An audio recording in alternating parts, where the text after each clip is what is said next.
ওই স্যার আমার স্যার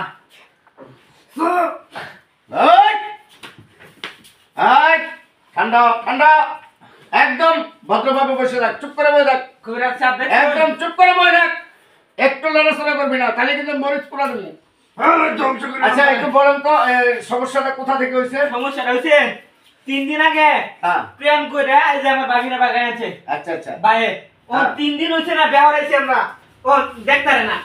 আমার মনে হয় শ্বশুর বাড়ির লোকেরা কিছু করছে তা কিছু খাওয়াইছে, বুঝতাছি না আমার বাইরের কি হইছে। আচ্ছা ঠিক আছে, শক্ত করে ধরেন, ভালো করে ধরেন, আমি বুঝতে পারছি। দেখি ডান হাতটা এখানে ধরেন, এখানে এই মুটকর আর মুটকর মুটকর কর এই ধর। এত সমস্যা হয়েছে, এই মেয়ের বাড়ি থেকে তাবিজ করছে, মেয়ের বাপ মা আত্মীয় স্বজন তাবিজ করছে। হ্যাঁ, তাবিজ করার কারণে ওই কবিরাজে ওর উপরে ঝিন চালান করছে, ওরে ঝিনে ধরছে। ঠিক আছে, ঠিক হয়ে যাবে, সমস্যা নাই। কালো জাদুর প্রভাব। হ্যাঁ হ্যাঁ, আমি যেহেতু আইসা করছি, সমস্যা নাই, ঠিক হয়ে যাবে। আমি একটু ওরে ঠান্ডা করে নিই আগে। চল জানলে জ্বালালি, আই ঠান্ডা ঠান্ডা দোস্তি। ইয়া রাব তৌকার শাস্তি হালকা খুদা সাইমান সুলতান কাবির বাদশা আলম। ঠান্ডা হ, একদম চুপ, আমার সাথে কথা বল। এই আমার সাথে কথা বল, এই আমার সাথে কথা বল। তুই রুগীর গায়ে কোথা থেকে বল করছস? এই রুগীর গায়ে কোথা থেকে বল করছস? কা কা আরে বট গাছ চলতে, বট গাছ ওই বুইরা তুই শহর আনতে, এই তোরকে ধ্বংস করে গেলাম শহর। একদম কোনো বাড়াবাড়ি করবি, অতিরিক্ত করবি, রুগীকে কোনো আঘাত করবি, তাহলে কিন্তু বোতলে ভরে দেবো। তোর বংশ নির্বংশ করিলাম, নির্বংশ করিলাম শহর। তার নাম কি? শহর। তার নাম কি? কি নাম? এই নাম কি? নাম কি গো? নাম কি? নাম কি গো? তাদের গো নাম কি? শহর শহর। নাম কি? নাম গো? রামায়ণ। রামায়ণ। তার মানে তুই হিন্দু। বাহ, ভালো জায়গায় যাইছস। আজকে যার হাতে পড়ছস তুই আর যাইতে পারবি না। তোরে রোগীর কাছ থেকে বাইর কইরা এমন ভাবে বন্দি করমু, জিন্দেগি শেষ করে দেবো। ভালোই ভালোই যাবি নাকি আমি গরু গোস্তের ব্যবস্থা করবো? না আমি যাইবো না, আরে সারা জীবন ধরে রাখবো। ঠিক আছে, আপনারা এক কাজ করেন, 2 টুকরা গরুর গোস্তের ব্যবস্থা করেন, মানে গরুর গোস্ত খাওয়ান। যাবি না তুই, যাবে তোর বাপ, তোর দাদা, তোর 14 গোষ্ঠী যাইব। গরুর গোস্ত দেখলেই গরুর গোস্ত আমি না, গরুর গোস্ত আমি না। ওই আনগুর মানগুর সিঙ্গা ভাইয়া কোন বাটা রাখে ধরে কুজ্ঞান করিয়া যদি আমার জ্ঞান লয়, ঈশ্বর মহাদেব যে বুঝাকে ছেড়ে ভবিষ্যৎ করে। কোল্ড কোল্ড, ঠান্ডা হ ঠান্ডা হ ঠান্ডা হ। ভালোই ভালো এই যে রুগী কষ্ট দিতেছস, এই যে রুগীরে আঘাত করতেছস, তুই কিন্তু যাইতে পারবি না। তোরে কিন্তু একদম বোতলে ভরে দেবো। আমার তো ভালো করে চিনস, এই পর্যন্ত ধীরে সর্দার পর্যন্ত আমি আটকায় রাখছি। তুই আইসস করতে। তোর বাপের নাম কি কর? কেন বাড়ি কই? তো কাগজ কই? কৃষ্ণ কৃষ্ণ। বাড়ি কই? কাগজ কই? রাধানগর। রুগীর গায়ে কেন বর করছস? হ্যাঁ, কে লেগে রুগীর করছস? রোগী প্রস্রাব করার গেছিল বট গাছ তলে। হ্যাঁ, আমার ছায়ার উপরে প্রস্রাব করছে। তোর ছায়ার উপরে প্রস্তাব করছে।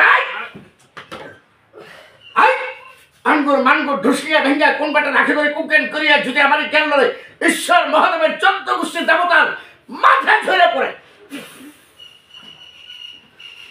কিছুক্ষণের ভিতরে চলে যাবে। স্যার তোর বংশ নির্বংশ করিলাম। ঠ্যাংগুলো সোজা করেন, ঠ্যাংগুলো সোজা করেন, মাথাটার দিকে ঘুরান, মাথাটার দিকে ঘুরান। আর নিচে একটা বালিশ দেন, নিচে একটা বালিশ দেন, বালিশ দেন।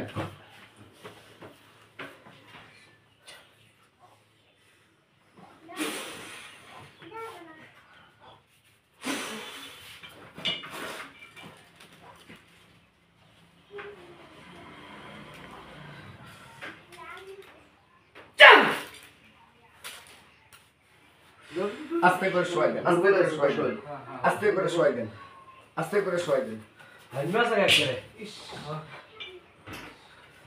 ঠ্যাংটা সোজা করে দেন। ঘটনা হলো অনেক বড় কবিরাজ, তার উপরে ঝিম ভর করাইছে। ঠিক আছে, এই মেয়েটা কি ভাগাই নিয়ে আসছে না? মেয়ের বাবা মা হয়তো রাজি না, এই জন্য ওর উপরে ঝিম চালান করছে। ঠিক হয়ে যাবে, জিন চলে গেছে, এখন সে সুস্থ হবে, আর জ্ঞান ফিরবে কোন সময়? সুস্থ হওয়ার পরে দেখতেছি। এই দেখো জ্ঞান ফিরে যাবে, আমি একটা ফু দিতে হবে, তিনটা ফু দিলে তার জ্ঞান ফিরে আসবে। কালী কালী মহাকালী কালী বিটি করবো আয় মা কালী। হরে কৃষ্ণ হরে রাম হরে কৃষ্ণ হরে রাম হরে কৃষ্ণ হরে রাম।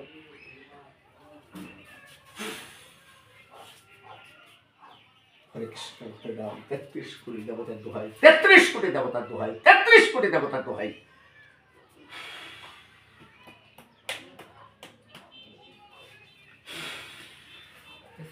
হ্যাঁ সোজা করো, আস্তে আস্তে বসান। ভাই ঠিক আছে ভাই পয়সা দেওয়া লাগে? ঠিক আছে কেমনি যাওয়া লাগছে?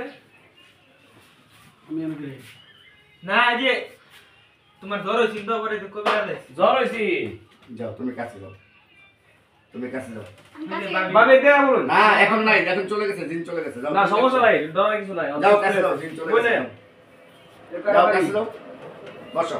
আরে আমি চিন্তা করলে তো আমরা তো আছি নাকি? ঘটনা হলো আমার কাছে ওনারা আপনার কাছে আপনাকে নিয়ে আসছে, ঠিক আছে?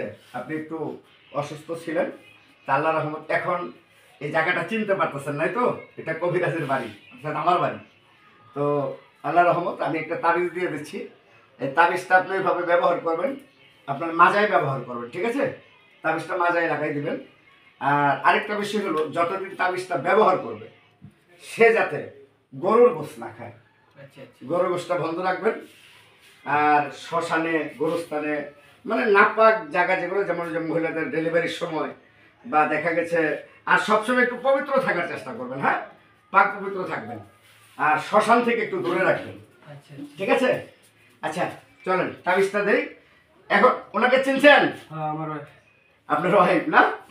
অথচ আজ থেকে 3 দিন আগেও ওয়াইফকে চিনতে পারতো না, না? হ্যাঁ হ্যাঁ যাক এখন তো চিনছে, না ঠিক আছে ঠিক আছে? আল্লাহর রহমতে না, রোগী সব সুস্থ। ঠিক আছে।